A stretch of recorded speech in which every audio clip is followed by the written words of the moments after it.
Coco Martin, pinangarap pala maging matinee idol at romance movies ang paborito. Mga kachika, kilala natin siya bilang action king ng bagong henerasyon. Pero alam nyo ba na sa puso ng ating FPJ's batang Quiapo star, may kilig-kilig rin pala? Sa panayam niya kay Bianca Gonzalez sa Paano Ba To The Podcast, inamin mismo ni Coco Martin, medyo mahilig ako sa drama at romantic.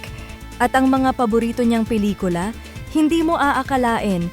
Inisa-isa ni Coco, Ghost, Moulin Rouge at Titanic, sabay tawa.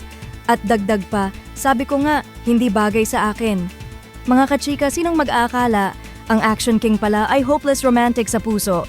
At eto pa, nung nagsisimula raw siya sa showbiz, hindi niya inakalang sa action siya malilinang. Dahil nga sabi niya, mahilig ako sa drama at romantic. Ang pangarap ko talaga maging Aga Mulak. At hindi lang basta pangarap, mga kachika, dahil noon pa man, gusto raw talaga niyang maging matinee idol.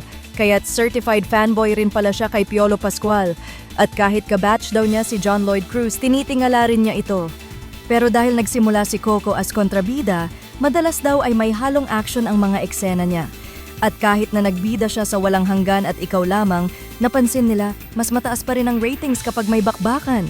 Kaya nung dumating na nga ang iconic TV serye na Ang Probinsyano, tuluyan na ngang inaccept ni Coco, ito pala ang gusto sa akin ng tao.